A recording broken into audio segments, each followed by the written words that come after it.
வணக்கம். நான் திருமதி முனைவர் எஸ். ரஞ்சிதா, உதவி பேராசிரியர், வணிக மேலாண்மை துறை, தூயநெஞ்ச கல்லூரி, திருப்பத்தூர் மாவட்டம், திருப்பத்தூர். இன்றைய வகுப்பில் ஆராய்ச்சியில் அளவீடு மெஷர்மெண்ட் மற்றும் அளவுகோல்கள் ஸ்கேலிங் என்ற முக்கியமான தலைப்பை பற்றி விரிவாக பார்க்க போகிறோம். ஆராய்ச்சியில் தரவுகளை சேகரிப்பது மட்டுமில்லாமல் அவற்றை சரியாக அளவிடுவதும் மிகவும் அவசியமானது. ஏனெனில் ஒரு ஆராய்ச்சியின் வெற்றி பயன்படுத்தப்படும் அளவீட்டு கருவிகளின் தரத்தை பொறுத்தே அமைகிறது.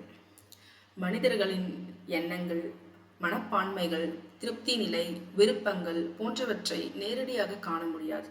எனவே அவற்றை எண்கள் அல்லது மதிப்புகளாக மாற்றி அளவிடுவதற்காக மெஷர்மெண்ட் மற்றும் ஸ்கேலிங் பயன்படுத்தப்படுகின்றன.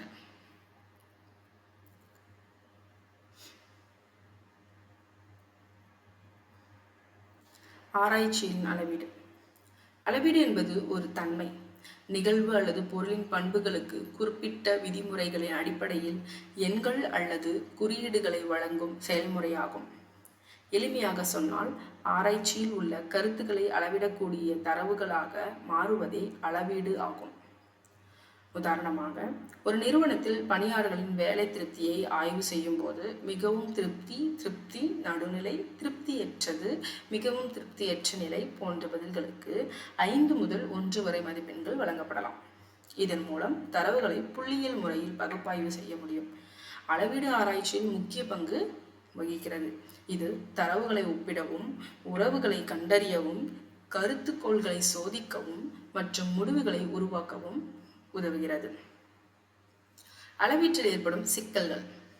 அளவீடு மிகவும் முக்கியமானதாயினும் பல்வேறு சிக்கல்களை உள்ளடக்கியதால் முதலில் மனித மனப்பான்மை, உணர்ச்சி மற்றும் நடத்தை போன்ற சமூக நிகழ்வுகள் சிக்கலானவை என்பதால் அவற்றை துல்லியமாக அளவிடுவது கடினமாகும். இரண்டாவதாக, பதிலளிப்பவர்களின் பாகுபாடு ஒரு முக்கிய பிரச்சனையாகும். சில நேரங்களில் உண்மையான கருத்துக்களை விட சமூக ரீதியாக ஏற்றுக்கொள்ளப்படும் பதில்களை வழங்கலாம். மூன்றாவதாக, ஆராய்ச்சியாளர்கள் தனிப்பட்ட எண்ணங்கள் அல்லது எதிர்ப்புகள் அளவீட்டில் தாக்கத்தை ஏற்படுத்தலாம். மேலும் தவறாக வடிவமைக்கப்பட்ட வினாத்தாள்கள், தெளிவற்ற கேள்விகள் மற்றும் தரநிலையற்ற கருவிகள் தவறான தரவுகளை உருவாக்கக்கூடும். காலப்போக்கில் மனிதர்களின் கருத்துக்கள் மாறக்கூடும் என்பதும் அளவீட்டின் நிலைத்தன்மையை பாதிக்கக்கூடிய ஒரு காரணமாகும். அளவுகோல்களின் பொருள் பண்புகள். ஸ்கேலிங் என்பது ஒரு நபர் அல்லது பொருளின் பண்புகளை ஒரு தொடர்ச்சியான அளவுகோலில் அமைக்கும் செயல்முறையாகும். இது ஒரு தன்மையின் தீவிரத்தன்மையை அல்லது அளவை வெளிப்படுத்துகிறது. உதாரணமாக, வாடிக்கையாளர் திருப்தியை அளவிடுவதற்கு மிகவும் திருப்தியற்றவர், நடுநிலை, திருப்தி, மிகவும் திருப்தி என்ற அளவுகோல் பயன்படுத்தப்படலாம். ஸ்கேலிங் மூலம் ஆராய்ச்சியாளர்கள் மனப்பான்மை, கருத்து மற்றும் விருப்பங்களை எளிதாக அளவிட முடியும். சிறந்த அளவீட்டின் சோதனைகளை பற்றி பார்ப்போம். ஒரு நல்ல அளவீட்டு கருவி 3 முக்கிய பண்புகளை கொண்டிருக்க வேண்டும். 1. நம்பகத்தன்மை, ரிலையபிலிட்டி. ஒரே சூழலில் மீண்டும் மீண்டும் பயன்படுத்தும் போது ஒரே மாதிரியான முடிவுகளை வழங்கும் தன்மையே நம்பகத்தன்மை, ரிலையபிலிட்டி ஆகும். உதாரணமாக, ஒரு எடை அளவிடும் போது கருவி ஒரே நபருக்கு ஒவ்வொரு முறையும் ஒரே எடையை காட்ட வேண்டும். 2. செல்லுபடித்தன்மை, வாலிடிட்டி. அளவிட வேண்டியதை சரியாக அளவிடுகிறதா என்பதை வாலிடிட்டி குறிப்பிடுகிறது. உதாரணமாக, வேலை திருப்தியை அளவிடும் கருவி உண்மையில் வேலை திருப்தியையே அளவிட வேண்டும். 3. நடைமுறை சாத்தியக்கூறு, பிராக்டிகாலிட்டி. ஒரு கருவி பயன்படுத்த எளிதாகவும், செலவு குறைவாகவும், விளக்குவதற்கு வசதியாகவும் இருக்க வேண்டும். இப்பொழுது அளவுகோல்களின் வகைகளை பற்றி பார்ப்போம். Types of scaling. அளவுகோல்கள் பொதுவாக 2 வகைகளாக பிரிக்கப்படுகின்றன. 1. ஒப்பீட்டு அளவுகோல், ஒப்பீடற்ற அளவுகோல், கம்பேரிட்டிவ் ஸ்கேல், நான் கம்பேரிட்டிவ் ஸ்கேல். ஒப்பீட்டு அளவுகோல் இதில் பதிலளிப்பவர்கள் 2 அல்லது அதற்கு மேற்பட்ட பொருட்களை ஒப்பிட்டு மதிப்பிடுகிறார்கள். உதாரணமாக, நாம் rank order scale, paired comparison scale. இரண்டாவதாக ஒப்பீடற்ற அளவுகோல்.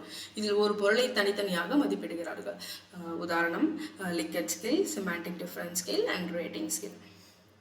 அளவிடங்களின் நுட்பங்கள், டெக்னிக்ஸ். ஆராய்ச்சியில் தரவுகளை அளவிட பல்வேறு நுட்பங்கள் பயன்படுத்தப்படுகின்றன. கண்காணிப்பு முறை, அதாவது அப்சர்வேஷன் மெத்தட் மூலம் நேரடியாக நடத்தை பதிவு செய்கின்றார்கள்.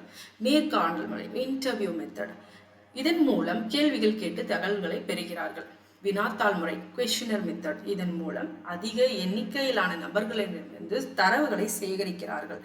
உளவியல் சோதனைகள், சைக்காலஜிக்கல் டெஸ்ட், இதன் மூலம் அறிவுத்திறன், மனப்பான்மை மற்றும் ஆளுமை பண்புகளை அளவிடப்படுகின்றன. அடுத்ததாக நாம் பார்க்க போகிறது மனப்பான்மைக்கான அளவுகோல், ஆட்டிடியூட் ஸ்கேல். ஆட்டிடியூட் ஸ்கேல் என்பது ஒரு நபரின் எண்ணங்கள், உணர்வுகள் மற்றும் கருத்துக்களை அளவிட பயன்படும் கருவியாகும். வாடிக்கையாளர்கள் திருப்தி, பணியாளர் ஈடுபாடு, அரசியல் கருத்துக்கள் மற்றும் நுகர்வோர் விருப்பங்கள் போன்றவற்றை அளவிட இவை பரவலாக பயன்படுத்தப்படுகின்றன. அடுத்ததாக சம்மேட்டட் ரேட்டிங் ஸ்கேல். லிக்கட் ஸ்கேல் என்பது மிகவும் பிரபலமான மனப்பான்மை அளவுகோலாகும். இதில் ஒரு குறிப்பிட்ட கருத்து தொடர்பான கூற்றுகள் வழங்கப்பட்டு அவற்றுடன் எவ்வளவு உடன்படுகிறார்கள் என்பதை பதிலளிப்பதாக தெரிவிக்கின்றனர். உதாரணமாக, எனது நிறுவனம் சிறந்த வேலை சூழலை வழங்குகிறது, முழுமையாக உடன்படுகின்றேன், நடுநிலை உடன்படவில்லை, முற்றிலும் உடன்படவில்லை. இதுவே அதற்கான ஸ்கேலிங் டெக்னிக்ஸ் ஆகும். ஒவ்வொரு பதிலுக்கும் மதிப்பெண்கள் வழங்கப்பட்டு மொத்த மதிப்பெண்களும் கணக்கிடப்படுகின்றன. இந்த அளவுகோல் எளிதாக உருவாக்கப்படுவதாலும் பயன்படுத்தப்படுவதாலும் மிகவும் பிரபலமாக உள்ளது. அடுத்ததாக ஈக்குவல் அப்பேரிங் இன்டர்வியூ ஸ்கில். இந்த அளவுகோல் உருவாக்கியவர்கள் இதில் குறிப்பிட்ட கருத்து தொடர்பான பல கூற்றுகள் சேகரிக்கப்பட்டு நிபுணர்களால் மதிப்பிடப்படுகின்றன.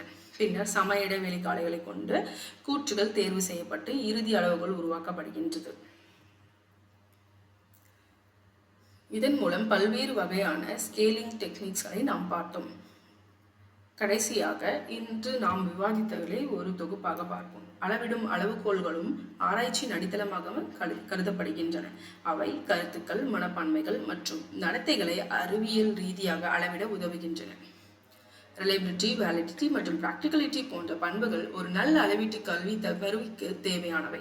லிக்கட் ஸ்கேல், டால்டன் ஸ்கேல் அண்ட் கூட்டம் ஸ்கேல் மற்றும் ரேட்டிங் ஸ்கேல் போன்றவற்றை ஆராய்ச்சியில் பரவலாக பயன்படுத்தப்படும் முக்கியமான மனப்பான்மை அளவுகோல்களாகும். சரியான அளவீடு மற்றும் அளவுகோல் முறைகளை பயன்படுத்துவதன் மூலம் ஆராய்ச்சி முடிவுகளின் துல்லியத்தையும் நம்பகத்தன்மையும் மேம்படுத்த முடியும். நன்றி. மீண்டும் சந்திப்போம்.